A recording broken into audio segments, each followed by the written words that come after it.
근데 이렇게 상속세랑 증여세 되게 크잖아요.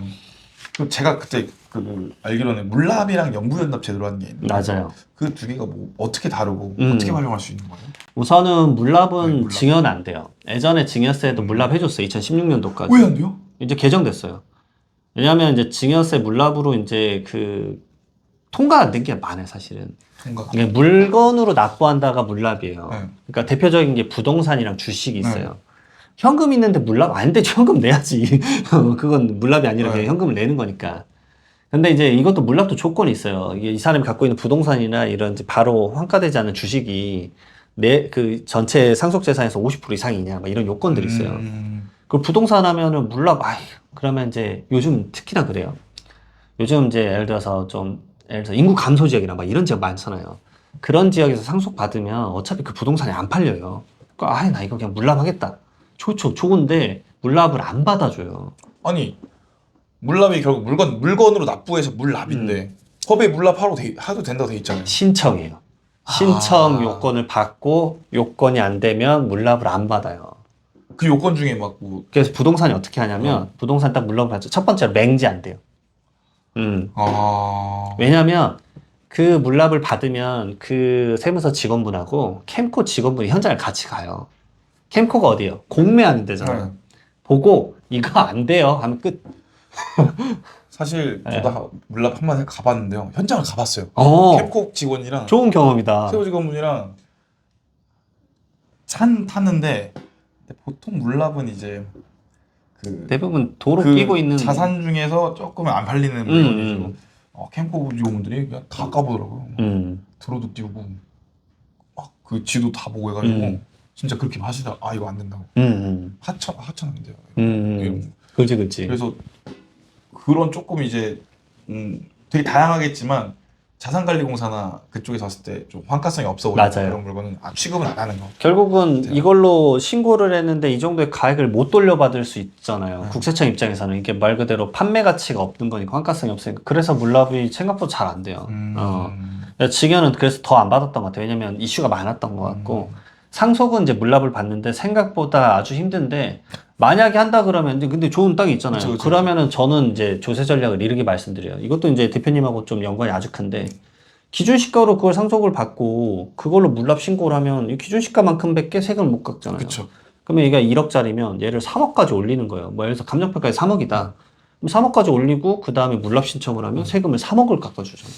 1억이 아니라. 가끔 물납 평가하는 게 그 시세를 그냥 다 반영해 달라. 그냥 지금 기준시가 안 하고 할 건데 내가 지금 이러이러한 입집이 있으니까 뭐 저희 일 들어오니까 뭐 제가 한번 볼게요 하고 이제 연락을 하는 그런 경우가 있는데. 그렇죠. 근데 이제 말씀드렸지만 물납이 이제 그 제가 봤을 때는 잘 될 만한 건에 대해서도 이제 어느 정도 판단을 하고 저희가 두려운 게 물납 이렇게 가격 올리고 가는 건 좋은데 물론 안 받아줬을 때야 그러니까. 두렵더라고요. 그게. 신청이구나. 하긴 국가 입장에서 다 받아주시나? 네.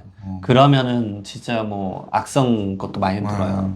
비상장 주식도 특히나 그래요. 그래서 최근에 넥슨 회장님 돌아가셨을 때 비상장 주식을 물납 받아줬어요. 그러니까 4조 6천억 정도 받아줬는데 근데 이제 그거는 팔리니까 그럼 팔릴 것 같아서 하는 거고 거기 주식은 팔리니까. 네, 일반적인 비상장 주식은 절대 안 사요. 왜냐면 그 회사 거를 사서 뭘 합니까? 사실은 국가 입장에서는 손실 볼 거니까. 그러면 두 번째로 연부연납제도는 뭐예요? 저는 이제 연부연납제도가 이제 상속 좀비가 되는 길이라고 말을 하는데 이게 뭐죠? 이제 생각보다 최근 몇 년 새에 상속세가 엄청 늘어났어요. 그러니까 아까 그 말씀을 드려볼게요. 분당에 아파트 한 채 받아서 상속세 1억 5천이 나왔어요. 근데 현금에 사실 1억 5천 있는 분들이 없을 거예요. 거의. 네. 그러면 어떻게 하냐면 쪼개서 낼 수밖에 없잖아요. 이게 연부연납이 그거예요. 원래는 연부연납이 이제 증여든 상속이든 최대 5년간 쪼개졌어요. 그래서 처음에 신고할 때 한 조각을 내요. 그리고 5년간 쪼개기 때문에 증여는 6조각. 근데 이제 그 상속세를 한 14조 내신 분이 한 분 있어요. 이건희 회장님이라고. 그분이 연부연납 5년 하니까 한 번 낼 때 막 2조 4천억 내니까 너무 부담 큰 거예요. 그래서 그 다음에 개정돼서 10조각으로 늘어났어요. 10년으로. 상속은 11조각을 할 수 있어요. 11조각. 처음에 내니까. 그러면 예를 들어서 내가 낼 세금이 뭐 3억 3천만 원이다 그러면은 3천만 원씩 쪼개서 내는 거예요. 11번을. 근데 첫 번째 3천만 원 내고 또 매년 3천만 원씩 내는 거잖아요. 그럼 11조각이면 3억 3천이잖아요. 근데 이게 이자 성격의 가상금이 붙어요. 3.5%. 그쵸. 예. 저도 그 생각하고 있었는데. 그러면 3억 원에 3.5%가 붙어요.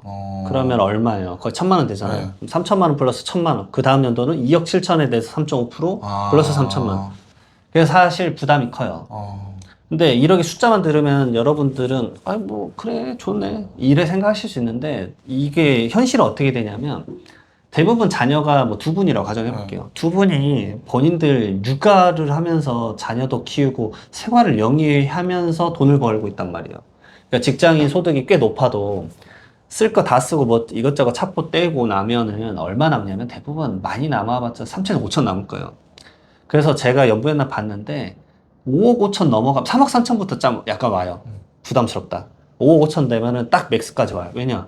5억 5천만 원이면 여러분들 쓸 것 엄청 아끼면서 매년 5천만 원에다가 이자까지 5억에 3.5%면 1,500이잖아요. 그러니까 6, 7천씩 모아가지고 몇 년 내야 돼? 11년 내야 돼. 그러니까 자녀 둘이서 매년 갯돈 모으듯이 적금을 둘이서 모아요. 근데 그게 뭐 하려고? 세금 내려고. 왜냐? 그 부동산 안 그러면 팔아야 되거든. 그러면 이렇게 말해요. 아, 부동산 팔면 되지 않냐? 실제 현장은 그러지 않습니다. 왜 부동산을 못 파냐?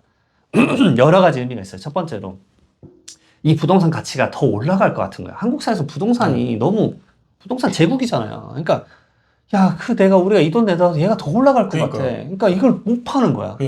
못 팔아요. 진짜로 못 팔아요. 이게 첫 번째고요. 두 번째로는 아버지가 이런 케이스도 있었어요. 용사에서 돌아가셨어요. 아내가 같이 살았죠. 배우자가. 어머니가. 근데 자녀들은 분당에 있어요. 그러면 이제 자녀가 그래요. 엄마, 내가 모실게요. 그러면은 마치 어머님 입장을 생각을 하나도 안 하시는데 어머니 입장에서는 가고 싶지 않아요. 왜 가고 싶지 않을까요? 짐 될 것 같아서. 아니에요. 분당을 아는 사람이 없어요. 내가 노후를 보내는데 엄청 중요해요. 외로움을 이겨내는 게 제일 중요하거든요. 네. 지인이 한 명도 없는데 가서 뭐해요? 손주들만 보라고? 내가 뭐 보모야? 아, 진짜 그 생각을 하세요. 그쵸, 그쵸. 진짜로. 네, 그래서 아니 나 안 갈래. 그러니까 엄마 괜찮아. 뭐 사위 괜찮대. 아니 그게 아니라 내가 진짜 싫어. 내가 진짜 싫어. 네. 그래서 거기서 거주해야 돼요. 거기서 거주하는데 그러면 이 부동산을 어떻게 팔아요? 못 팔죠. 근데 자녀들이 이제 돈 벌어서 연부연납을 5억 5천을 5천만 원씩 6천만 원씩 넣는 거예요. 그러면 너 3천 나 3천 11년간. 그러다가 어머니가 한 7년 있다 돌아가셔. 또 10년 스타트 해야지. 그게 이제 상속세 현황이에요. 그래서 제가 느끼기엔 이게 정말 이래요. 사실 진짜 이렇습니다, 여러분들. 그래서 이 부담이 큰 거예요. 지금 엊그저께 그분, 제가 이제 상속세 처리하신 분은 27억 나는데 매년 2억 얼마 내야 돼? 2억 5천 내야 돼요. 도라고 하려고 그래요, 지금. 부동산도 안 팔리고 있는데. 그분이 약간 팔라 그래요. 근데 또 안 팔려. 그러니까 미치는 거예요. 왜냐면 아파트는 좀 거래가 많아요. 환가세 빠르고. 근데 좀 규모가 큰 건물은 생각보다 매수자가 짠하고 나타나지 않아요. 아시잖아요. 그죠. 뭐 꼬아빌딩 해도 뭐 내놓으면 뭐 당연 내일 팔리는 것도 아니고. 성수동 거예요? 안 팔려요? 팔리겠냐고. 그러니까 이렇게 돼버려요. 부동산 위주로 받는데 비유동 자산은 많이 받았는데 낼 돈이 없는 거예요.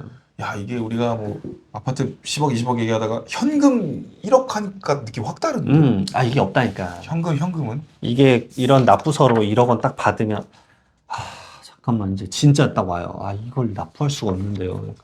어쩔 수 없어요. 안 내면은 연부연납 안 받아줘요. 이거 알아두세요. 11조각의 첫 번째 조각을 안 내면 연부연납을 못 해요.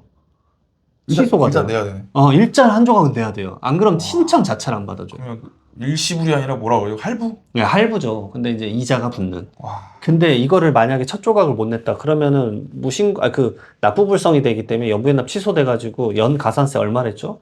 8, 9%가 쌓여요. 근데 이게 연부연납은 3.5%니까 그것보단 싸잖아요. 네. 그럼 궁금한 게 부모님은 돈이 많을 수 있는데 자녀는 없을 수 있잖아요. 그래서 못 내는 거예요. 부모님 재산 받는데. 근데 부모님이 현금성 자산이 많으면 그나마 내는 거예요.